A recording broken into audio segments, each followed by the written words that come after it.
여러분 안녕하세요. 오후의 경제수다 김혜연입니다. 장맛비가 무섭게 내리는 화요일입니다. 오늘 우리 시장은 어제에 이어서 내림세 지속되고 있는데요. 간밤에 뉴욕 증시는 기술주 중심의 상승으로 주요 지수, 3대 지수 모두 상승하면서 마감하는 흐름 보여줬습니다. 미 대선을 4개월여 앞둔 가운데 치러진 첫 TV 토론회에서 도널드 트럼프 전 미국 대통령이 완승을 거두었다라는 평가와 함께 다시 재선에 성공할 수도 있겠다라는 이야기가 나오게 되면서 대선의 불확실성이 점점 더 커져가고 있는데요. 이 가운데 국채금리는 장기물 위주로 급등하면서 채권 시장이 좀 불안한 흐름을 이어나가고 있습니다. 덕분에 시장에는 그 부담이 더해지는 모습을 보였지만 미증시는 상승하면서 마감했습니다. 테슬라는 2분기 출하 성적표 발표를 앞두고 6% 이상 급등하는 흐름 보여줬는데요. 그러면서 우리 시장에서 2차 전지 업종들도 잠시간 좀 안도하는 모습을 보였습니다만 현재는 이슈가 있었던 LG 에너지 솔루션 오전장에는 빨간불 켜주고 있었으나 현재 보합권에 머무르고 있는 모습 볼 수 있습니다. 또 애플은 중국 스마트폰 업체들의 기세에 상승이 제한적일 것이다라는 우려가 있었는데요. 하지만 그와 다르게 3% 이상 상승하면서 그 힘을 다시 한번 보여줬습니다. 그럼에도 불구하고 우리 코스피 코스닥 시장은 하락하는 모습으로 오늘장 시작을 해주었습니다. 코스피는 지난밤 미국의 채권 시장이 흔들리는 등 이 금리 부담감이 더 커진 가운데 전일 2,800선에 터치하기도 했습니다만 현재는 2,785선에서 거래되고 있습니다. 시가총액 1위와 2위인 삼성전자와 SK하이닉스 나란히 좀 하락하는 모습 보여지고 있는데요. 삼성전자의 경우에는 장 초반 상승세를 보이다가 하락 전환을 했고요. 현재는 보합권에서 좀 움직여주고 있는 모습 보실 수 있습니다. 오전장에서는 전기전자 업종과 또 전기가스 업종이 상승하는 흐름 보여줬거든요. 그런데 현재 업종별 구성 종목들을 보시면 현재는 의약품과 보험업 그리고 금융업 순으로 상승하는 흐름 보실 수 있습니다. 자, 코스닥의 경우에는요, 외국인과 기관의 동반 매도로 인해서 장중 낙폭을 좀 계속해서 키워나가고 있습니다. 시가총액 상위 종목들 대부분 현재 파란불 켜면서 좀 하락하는 모습 보여주고 있는데요. 그 중에서도 엔캠이나 셀트리온 제약, 삼천당 제약과 같은 종목들이 힘을 내주고는 있지만 지수 상승을 이끌어 나가는 데는 조금 역부족이 아닌가라는 생각이 듭니다. 현재 831선에서 움직여주고 있습니다. 자, 이렇게 하루가 다르게 일부 전진했다가 또 일부 후퇴하는 우리 시장의 흐름 조금 답답하게도 느껴지는 요즘인데요. 그럼에도 투자자 여러분들은 이런 시장 속에서도 적절하게 잘 대응해 나가실 수 있어야겠죠. 오늘 시장의 특징과 전략의 방향들 저희 오수다와 함께 짚어보시기 바랍니다. 오늘 오수다는 화제 종목을 탐구하는 마켓나우 시간 준비되어 있고요. 하정민 교수와 함께 알아보는 부동산, 위클리 부동산 이슈 시간과 함께 다양한 수다 주제들 준비되어 있습니다. 또 오늘장 마감 전 짚어보는 주식시장의 특징적인 흐름 분석도 준비되어 있으니까요. 저희 방송 끝까지 함께해 주시기 바랍니다. 아울러 본 방송에서 제공하는 정보는 투자 판단을 위한 조언일 뿐 주식의 가치의 상승이나 하락에 대해서는 보장하지 않는다는 점도 기억해 주시기 바랍니다. 그럼 이 시각 우리 시장 흐름 먼저 살펴보고 오도록 하겠습니다. 먼저 현재 시장 상황 알려주실 윤선영 캐스터 나와주세요. 네, 이 시각 지수 흐름 자세히 살펴보겠습니다. 어제와 분위기가 사뭇 다릅니다. 어제 코스피, 코스닥 둘 다 빨간불을 켜고 있었는데 오늘 둘 다 힘을 내지 못하는 모습이고요. 특히 코스피 어제 열흘 만에 2,800선을 탈환을 했었습니다. 고점에 대한 불안감이 있었을까요? 오늘은 2,784선을 지나고 있고요.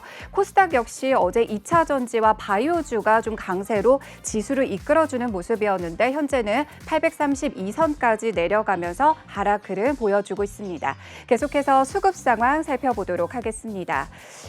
오늘 어제와도 다르고요. 오늘 오전과도 분위기가 사뭇 달라졌습니다. 오전에는 개인과 외국인이 같은 포지션으로 매수를 보이고 있었는데 오후로 접어들면서 기관과 외국인 같은 포지션에서 좀 매도세를 보이고 있고요. 개인만이 4천억 원 넘게 매수 우위를 보이고 있습니다. 계속해서 코스닥 수급 상황 살펴보도록 하겠습니다. 오늘 코스닥도 기관과 외국인이 쌍끌이 매도세를 보이고 보이고 있습니다. 또 개인만이 2천억 원 넘는 3천억 원 가까운 매수세를 보이고 있습니다. 자, 이어서 코스피 시가총액 1위부터 5위 살펴보도록 하겠습니다. 현재 지금 전반적으로 힘을 내지 못하고 있었습니다. 삼성전자 어제는 좀 빨간불을 켜고 있었고요. 오늘도 시장 내내 엎치락 뒤치락 플러스권 마이너스권을 왔다 갔다 하다가 현재는 보합선을 유지를 하고 있고요. 뭐 SK 하이닉스, LG 에너지솔루션, 현대차 전체적으로 하락을 보이고 있는데 LG 에너지솔루션 같은 경우는 오늘 시장 내 좀 상승 흐름을 보이다가 지금은 0.29% 떨어진 34만 6천 원의 거래가 되고 있고요. 삼성 바이오로직스만이 7.11% 상승한 81만 3천 원 거래되고 있습니다. 삼성 바이오로직스는 미국 소재 제약사와 최대 규모의 생산 계약을 체결했다는 소식이 오늘 함께 있었습니다. 계속해서 코스피 시가총액 6위부터 10위까지 살펴보도록 하겠습니다. 역시 좀 전반적으로 혼조세를 보이고 있는데 삼성전자우는 보합세를 지금 유지하고 있고요. 기아는 어제에 이어서 오늘도 하락세를 보이고 있고 포스코 홀딩스는 다시 하락 전환하면서 1.48% 하락한 36만 5천 원에 거래가 되고 있습니다. 반면 셀트리온과 KB금융은 현재 좀 상승 흐름 보이고 있는데요. KB금융은 특히 52주 신고가를 보이고 있어서 눈에 띄고 있는 모습입니다. 계속해서 코스닥 시가총액으로 넘어가 보도록 하겠습니다. 코스닥 시가총액 어제 특히 좀 바이오주들이 강세를 보여주고 있었는데요. 현재는 엔캠을 제외하고는 모두 하락세를 보이고 있습니다. 에코프로비엠 2.81% 하락한 18만 3,200원에 거래가 되고 있고요. 알테오젠도 어제에 이어서 계속 하락세입니다. 5.95% 하락한 26만 1,000원 거래되고 있고 에코프로와 HLB도 각각 떨어져 있습니다. 어제 HLB와 엔캠이 7% 넘는 상승세를 같이 보이고 있었는데 오늘은 엔캠만이 추가로 상승 보이면서 24만 5천 원에 거래가 되고 있습니다. 계속해서 코스닥 6위부터 10위까지 이어서 살펴보도록 하겠습니다. 역시 셀트리온 제약과 삼천당 제약을 제외하고는 좀 하락세를 보이고 있습니다. 어제 삼천당 제약이 경구용 비만 당뇨병 치료제를 일본과 독점적으로 계약을 체결했다라는 소식에 상승을 보였었는데 오늘도 좋은 흐름을 계속 이어가고 있고요. 장중에는 잠깐 내려가긴 했었지만 다시 좀 탄력을 받고 있습니다. 6.33% 상승한 16만 2,900원, 셀트리온 제약도 다시 힘을 내면서 1.07% 상승한 9만 4,200원 거래되고 있습니다.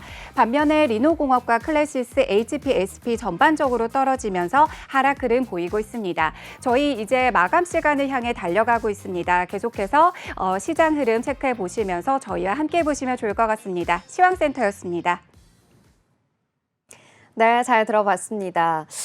우리 시장 전체적으로 양시장 모두 좀 힘을 내주지 못하는 모습이 아쉬운 상황인데요. 시총 상위 종목들 중에서도 코스닥의 낙폭이 굉장히 좀 크게 두드러지는 하루인 것 같습니다.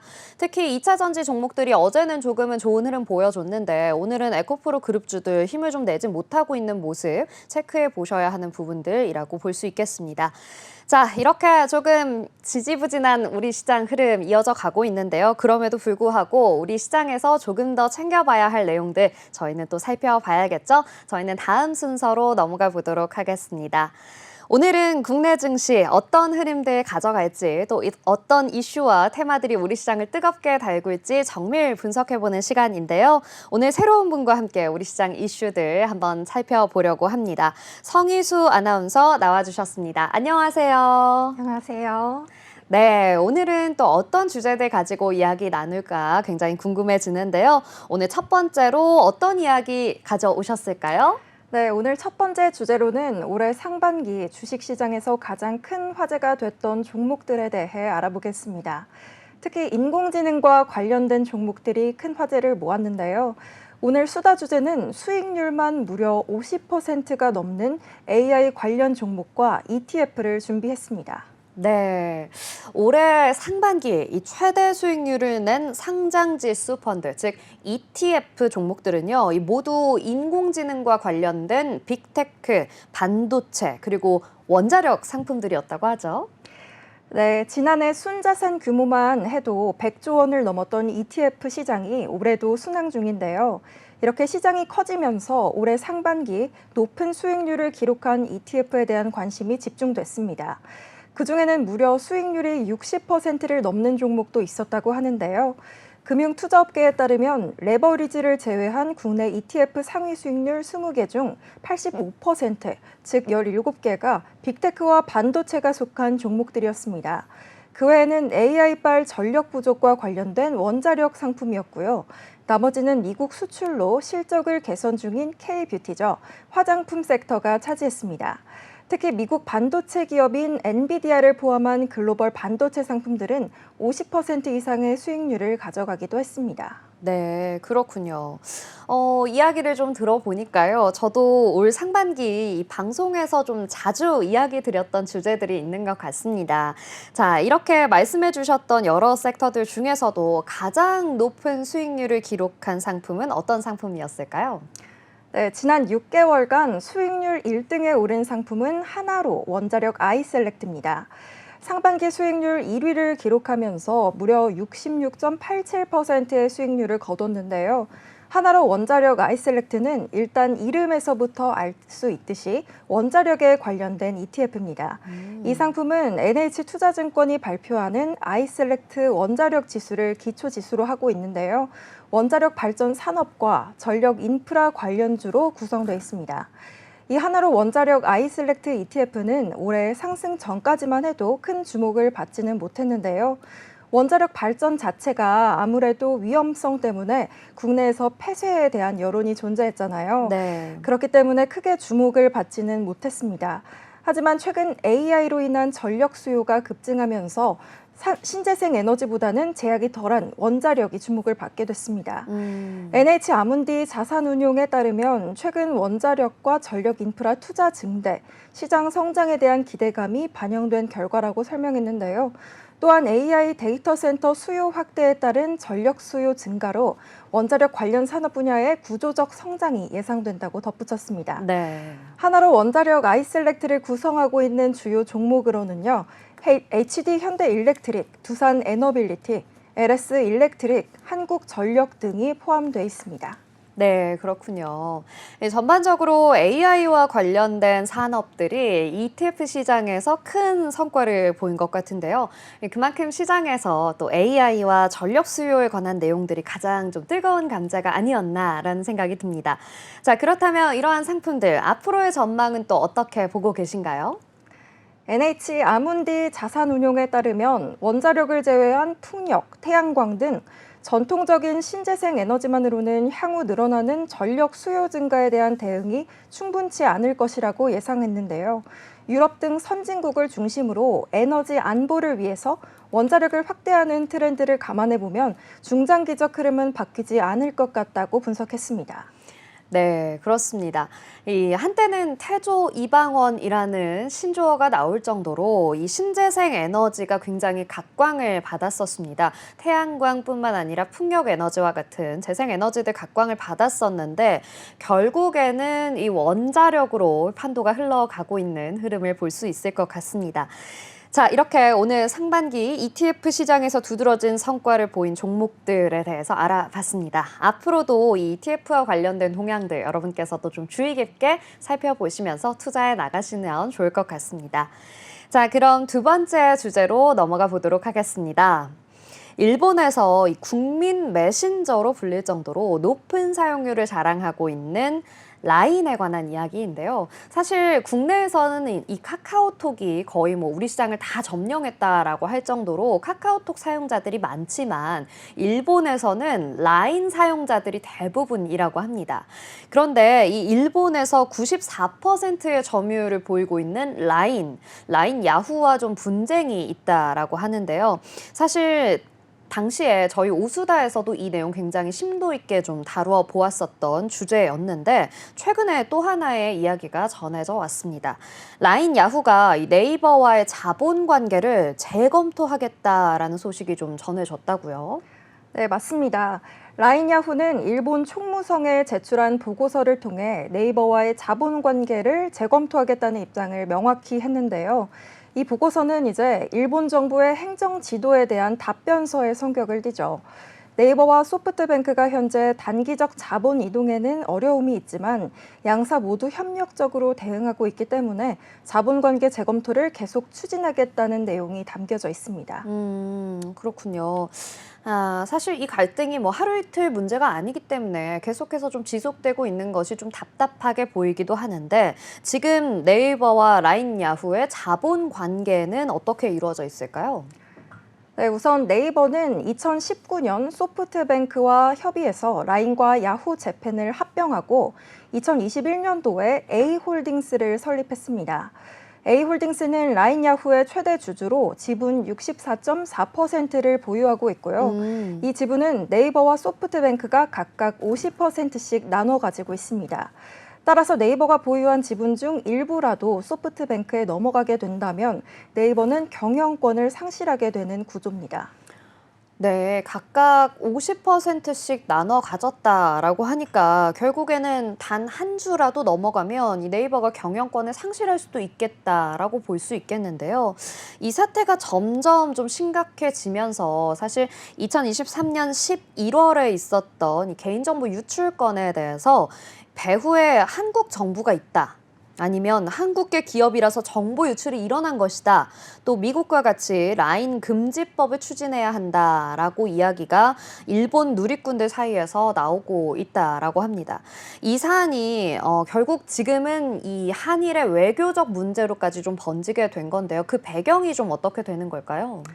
네, 방금 앵커님이 말씀하신 대로 2023년도 11월 메신저 서비스인 라인에서 약 51만 9천 건의 개인정보가 유출된 사고가 발생한 것이 큰 원인이 됐는데요.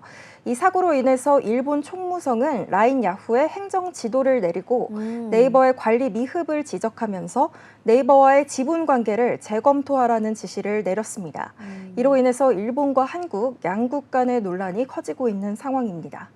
네, 그렇군요. 이 당시의 그 문제로 인해서 이 네이버, 라인, 야후의 임원진 상위 3명이 감봉이나 이런 여러 가지 좀 조치를 당한 걸로 알고 있습니다.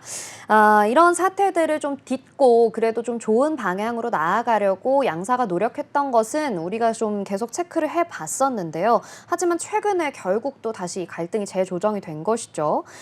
라인, 야후는 그렇다면 앞으로 좀 네이버와의 관계 어떻게 좀 조정해 나가려고 하고 있나요? 네, 일단 라인 야후는 네이버와의 시스템과 업무 의존도를 줄이기 위해서 노력하고 있습니다. 앞서 네이버와 네이버 클라우드 간의 시스템 분리를 2026년 12월까지 완료할 계획이었는데요. 이를 9개월 앞당겨서 2026년 3월까지 완료할 예정입니다. 또 네이버의 위탁한 업무도 2025년 3월까지 종료하기로 했습니다. 네이버와의 결별을 서두르겠다는 의지인 걸로 보입니다. 네, 그렇군요. 이 라인 야후가 네이버와의 관계를 좀 정리하려고 하는 모습이 여러 방면으로 좀 보이는 것 같은데요. 이 라인의 핵심 인물이라고 불리는 이 신중호 최고 제품 책임자, 즉 CPO가 이 이사회에서 제외된 것도 결국 이 같은 맥락으로 볼 수 있을까요? 네, 맞습니다. 이번에 라인 야후 주주총회에서 신중호 CPO, 개인정보보호 최고 책임자죠.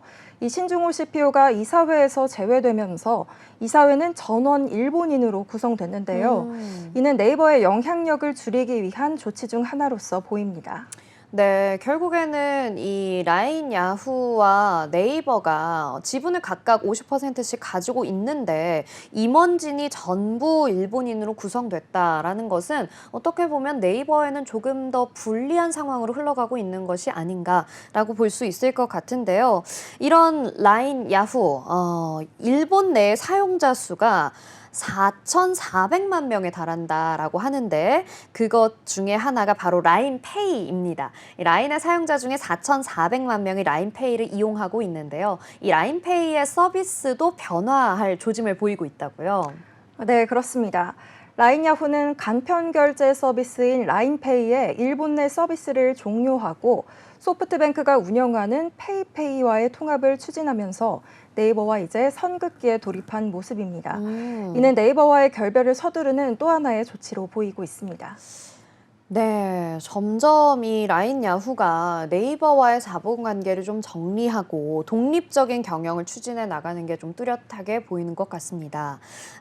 그렇다면 앞으로 이 사안이 어떻게 전개될지 좀 주목해 보셨으면 좋겠고요. 저희 오수다에서도 새로운 소식이 전해지는 대로 계속해서 팔로우업해서 알려드릴 수 있도록 하겠습니다. 자, 이어서 마지막 소식도 살펴보도록 하겠습니다. 국내 방산 기업들의 미국 시장 진출에 관한 이야기인데요. K-뷰티, K-푸드뿐만 아니라 이제는 K-방산까지도 전 세계적으로 좀 주목을 받고 있습니다. 한국항공우주, 한화에어로스페이스, LIG넥스원, 한화오션, HD현대중공업과 같은 이 주요 방산 기업들이 미국의 방산 시장을 꿈의 무대로 삼고 있다고요. 네, 맞습니다. 국내 방산업계에서는 LIG 그룹의 종합 방산업체죠. LIG 넥스원이 미국 시장 선착 기업으로 가장 주목을 받고 있습니다. LIG 넥스원은 현재 미국 로봇 업체인 고스트 로보틱스의 지분 60%를 인수하는 작업을 진행 중인데요. 미국 외국인 투자위원회로부터 연내 승인을 받을 것으로 예상되고 있습니다. LIG 넥스원은 이를 통해서 군사용 로봇계를 강화해 납품량을 늘리려는 계획이라고 하는데요. 이런 움직임은 한국 방산기업의 기술력을 글로벌 무대에서 인정받기 위한 중요한 발판이 될 것 같습니다.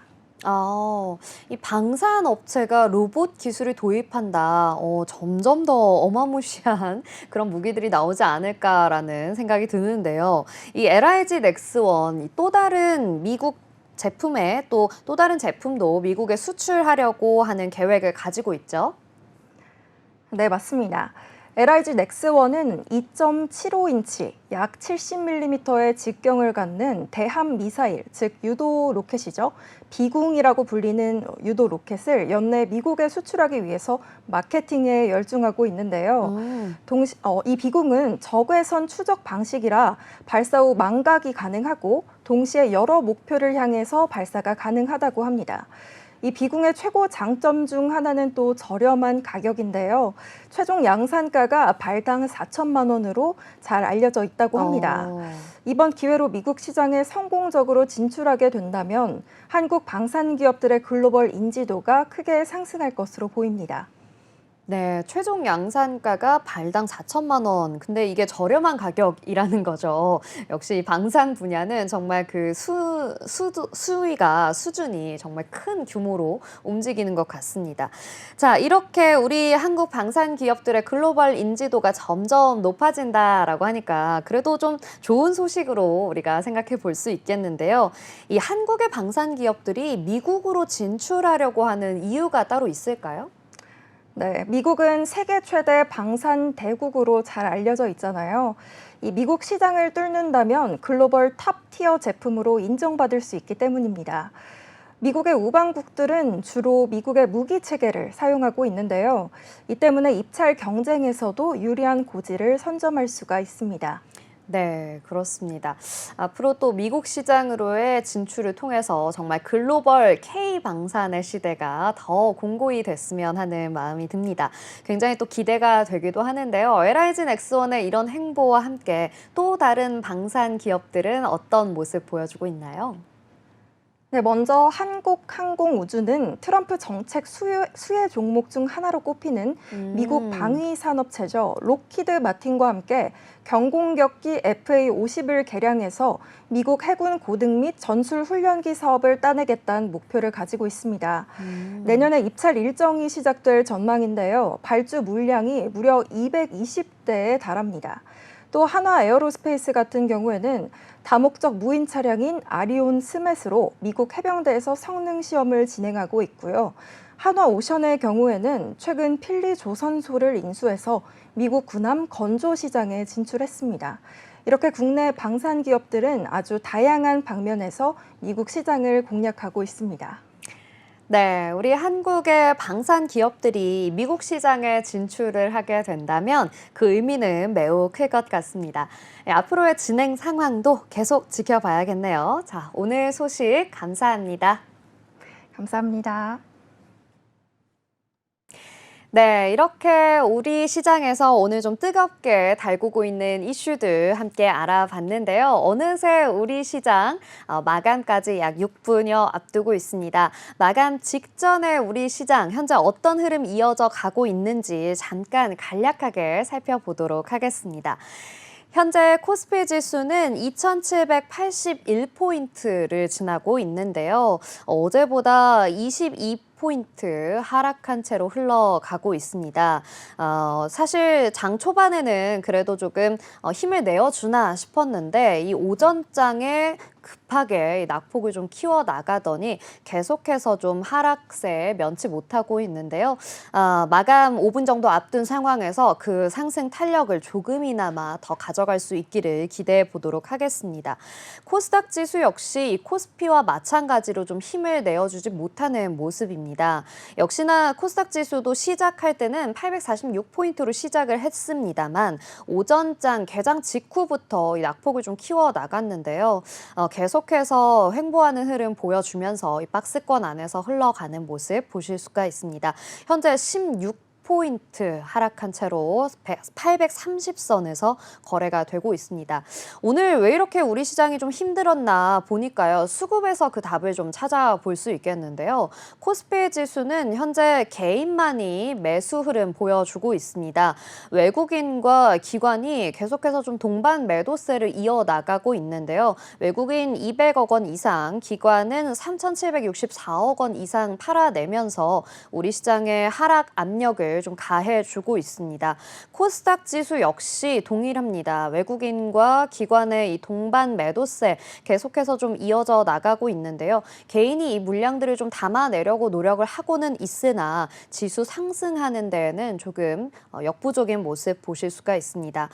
그러다 보니까 우리 시총 상위 종목들에서도 조금은 희비가 엇갈리는 모습 그리고 움직임이 좀 저조한 모습 보실 수가 있는데요.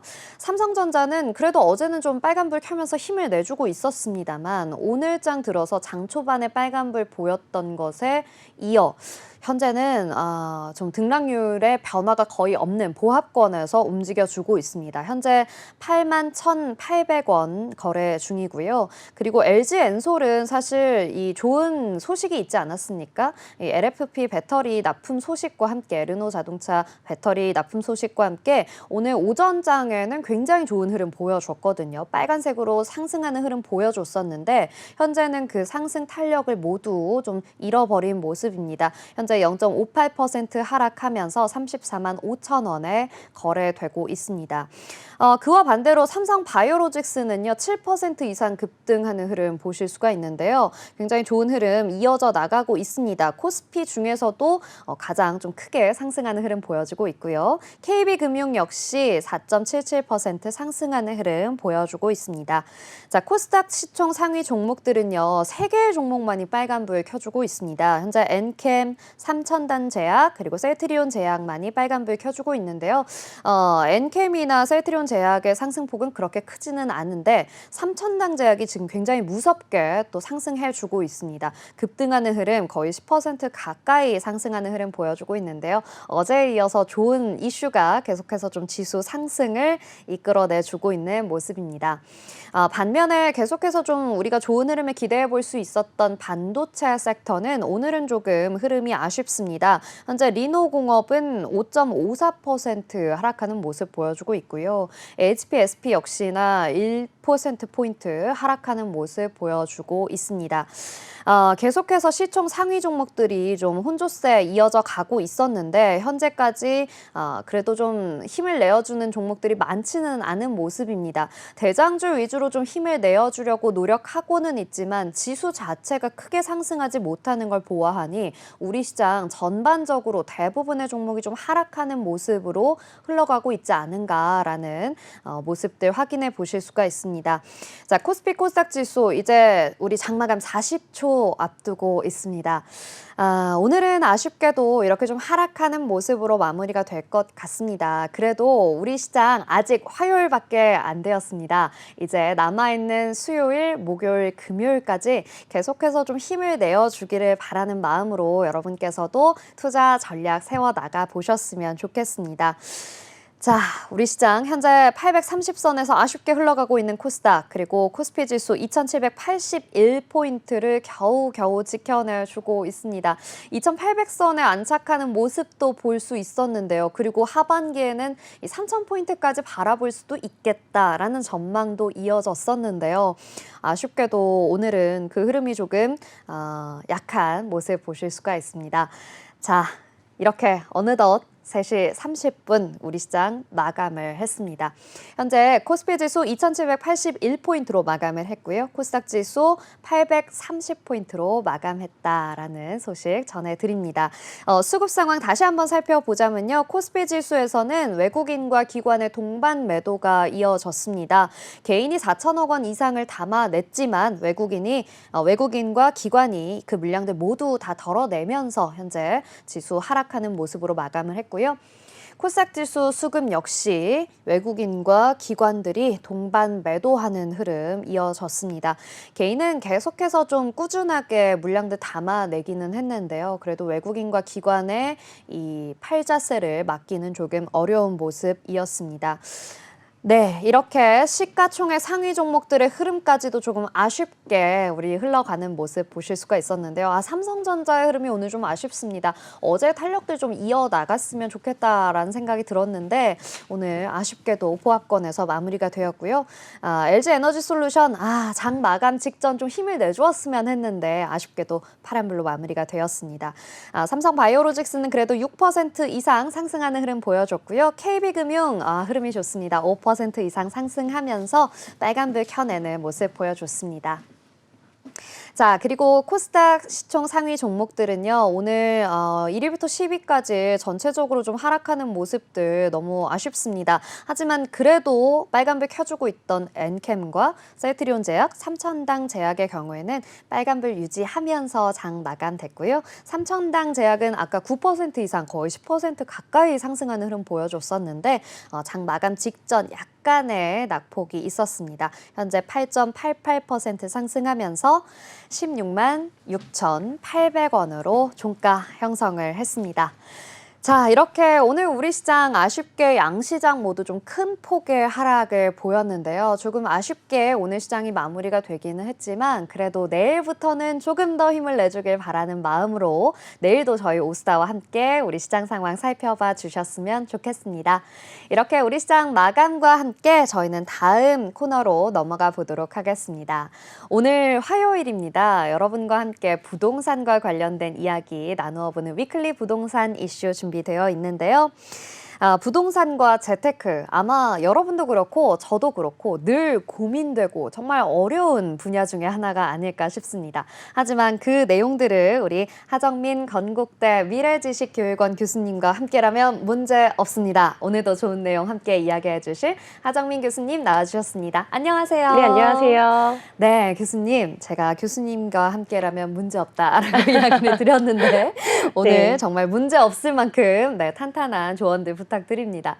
자, 오늘은요, 조금 또 새로운 이야기 해보려고 합니다. 7월의 첫 주고요. 그리고 또 본격적인 하반기의 시작입니다. 여러분 상반기 마무리는 잘 하셨는지 궁금한데요. 우리 이 부동산 시장에서는 상반기 경매 시장을 좀 돌아보는 게 좋을 것 같습니다. 상반기 경매 시장, 교수님, 우리 경매 시장을 좀 어떻게 평가하고 계세요?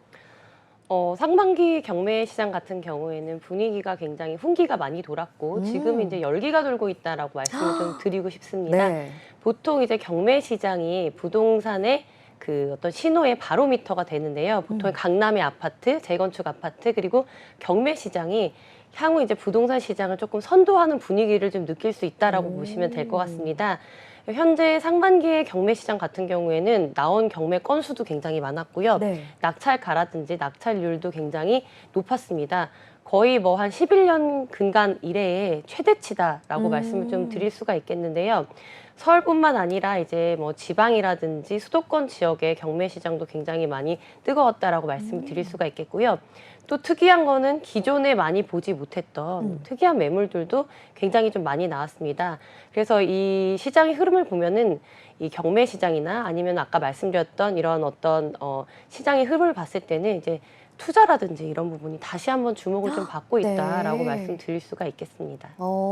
투자의 이 열기가 다시금 뜨거워지고 있다라고 이야기를 해주셨는데, 아니 그러니까요. 우리 시장이 막 집값도 요즘 다시금 또 막 올라오고 있고요. 네. 그러다 보니까 또 경매 시장도 다시금 뜨거워지지 않나라고 볼 수 있겠습니다.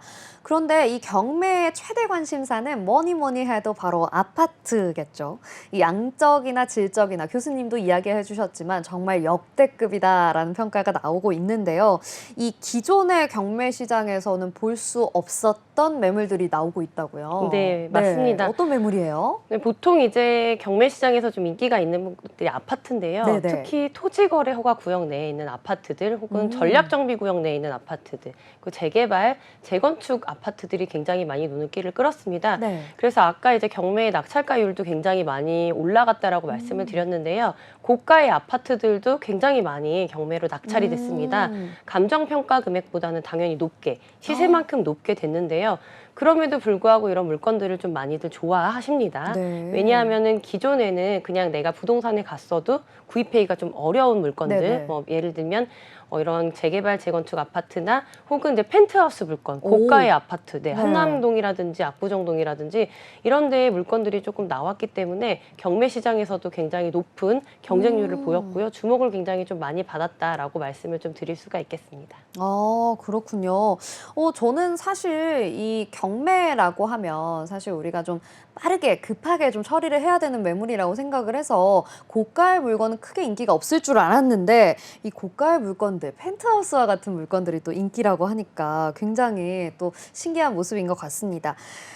그런데요, 이 경매는요, 저렴하다는 것, 이것 말고도 또 정부의 규제와 좀 자유롭게 또 영향이 없다라는 것이 장점일 수 있겠는데요. 최근에 이 말씀해주신 것처럼 서울시가 토지거래 허가구역을 재지정하게 되면서 해당 지역의 매물이 인기가 점점 더 오를 것이다라고 전망하고 있어요. 교수님도 이야기해주신 것 같은데, 네. 이 인기는 계속해서 좀 이어져 갈까요?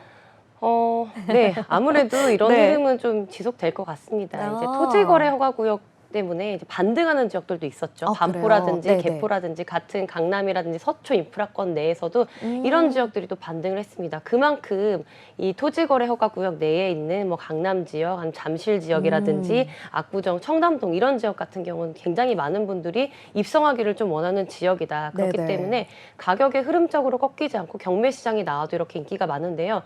또 하나의 이유가 정책적으로 봤을 때는요. 원래 이제 토지거래 허가구역 내에 이제 아파트를 취득하게 되면은 실거주 의무가 있습니다. 네. 2년 정도 실거주를 해야 되는데 경매를 통해서 취득을 하게 된다.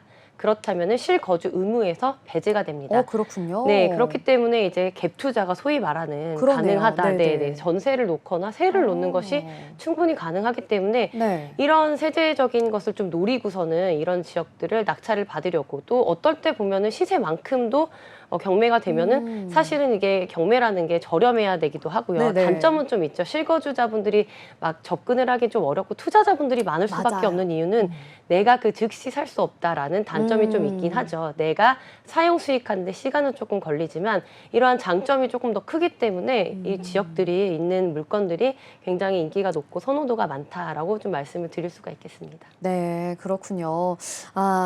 여러 가지 좀 규제에서 좀 자유로운 그러한 장점들이 있고, 또 계속해서 좀 인기 있는 지역의 물건들은 계속 올라갈 것이다라고 좀 평가를 해주셨는데요. 이런 경매뿐만 아니라 최근에는 일기 신도시 재건축에 관심이 굉장히 많습니다. 이 선도지구 선정이 좀 본격화가 되면서요. 집값이 뛰니까 이 저렴한 가격에 매매 기회를 잡으려는 이 수요가 점점 더 많아지고 있고, 또 경매 시장으로 몰린다라고 볼 수가 있겠는데요. 이런 상황 속에서는 좀 어떤 전략으로 접근을 하는 게 좋을까요? 네, 지금 뭐 일기 신도시 가격이 2억씩 올라갔다라는 기사를 저도 봤고요. 실제로 조사해 보니까 보통 1, 2억들은 호가가 올라가고 있는 상태입니다. 와. 그런데 옥석 가리기가 좀 시작이 될 것 같아요. 네네. 이 구역 내에서도 경쟁이 좀 되게 많이 심화됐습니다. 동의율이라든지 아파트 입주민들 동의율과 이 상가를 가지고 있는 주민 간의 동의율을 합산을 해야 되는데, 이러한 지금 문제점도 얘기가 좀 많이 나오고 있습니다. 평촌이라든지 뭐 일산이라든지 분당 이런 일기 신도시 지역 같은 경우에는 지금 흐름은 좀 굉장히 좋다라고 말씀 좀 드릴 수가 그래요? 있는데요. 네네. 여기서 또 하나 좀 꼼꼼히 따져보셔야 될 게 각 단지마다 가지고 있는 특성이 있습니다. 이 사업성이라든지 이런 부분이 다 다르고요.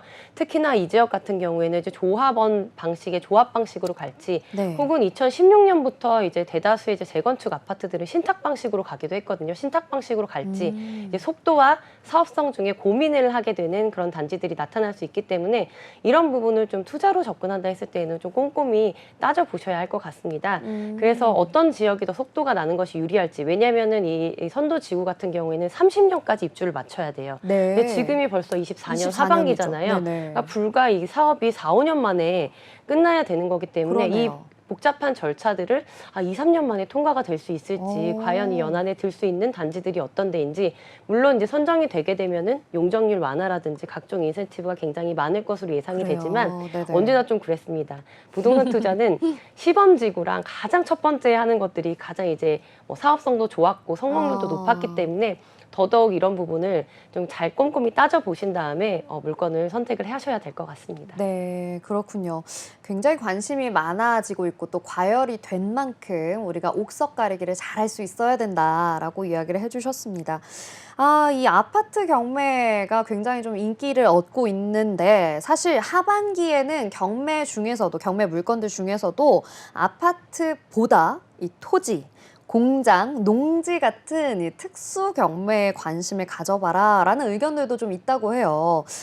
아파트만 이 경매로 생각을 했었는데 네. 이런 특수 물건들까지도 경매를 할 수 있겠다라는 걸 보니까 좀 약간 솔깃한데 네. 이런 것들은 좀 어떻게 접근을 하면 좋을까요, 교수님? 네, 사실 이 경매 시장에서요, 제일 중요한 게 경쟁률이거든요. 그렇기 네. 때문에 일반 주거로 접근하시는 것보다는 예를 들면 금액대가 큰 뭐 100억대, 뭐 상가라든지 이런 고가의 주택이라든지 혹은 토지라든지 공장, 부지 같은 이런 매물들이 훨씬 더 가치가 높고 인기가 좀 많습니다. 네네. 이 부동산 투자도 마찬가지로요, 어디가 지금 올라가고 있죠? 주거에 대한 경매 시장이 올라가면요, 반대로 이제 경쟁률이 좀 낮고 입찰률이 좀 낮은 것들을 좀 보셔야 되는데요. 토지라든지 공장 같은 경우는 지금 굉장히 인기가 있다. 예. 그래요? 하반기에도 가격이 토지 같은 경우는 좀 올라갈 것으로 좀 예상이 되고 있습니다. 오. 특히 많은 분들이 요즘에 좀 많이 하시는 게 공장 부지에 대한 경매에 대한 관심이 높은데요.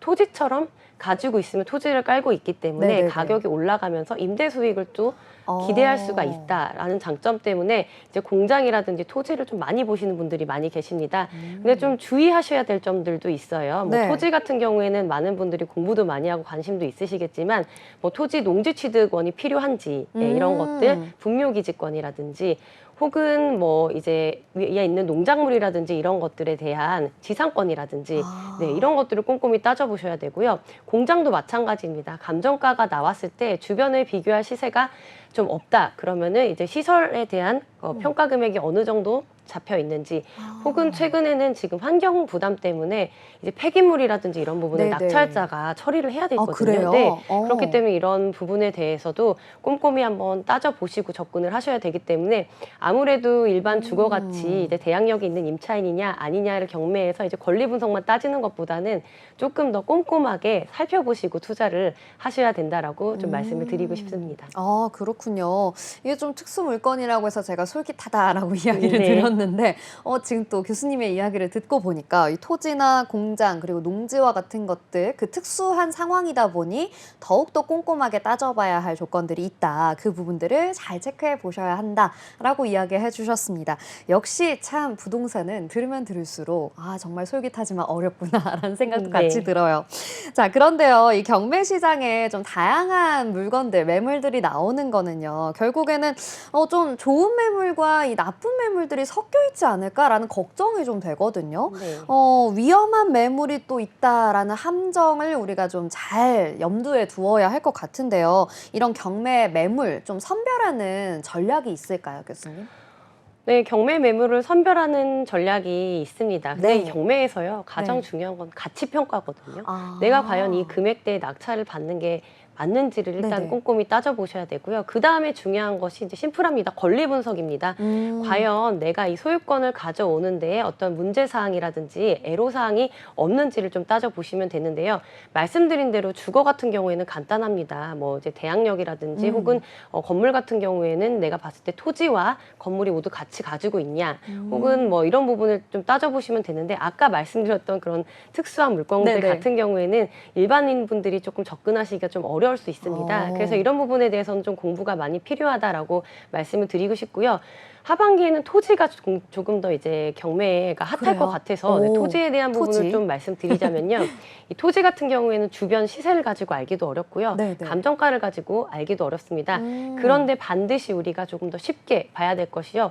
토지 네이버 지적도를 쳐봐도요. 네네. 이 용도라든지 이런 것들 쉽게 검색할 수가 있거든요. 오. 개발행위 제한이 묶여있는 지역은 아닌지 상수도 보호 구역에 해당되진 않는지 혹은 인근에서 개발에 대한 이슈가 있는지 이 정도는 여러분들이 인터넷으로도 충분히 검색을 해보실 수가 있으니까 이러한 부분을 좀 미리 한 번씩 어떤 경매 사이트 들어가셔서 이런 물건이 좀 괜찮을 것 같아. 그럼 한 번씩 연습을 좀 해보시고 네. 그 다음에 이제 좀 도전을 좀 해보시는 그런 용기가 좀 있으셨으면 반드시 오. 부동산 투자 조금 성공할 수 있다. 경매 투자 우와. 많이 어렵지 않다라고 좀 말씀을 좀 드리고 싶어요. 그래서 네. 다양한 시각을 좀 가지고 부동산에 접근하셨으면 합니다.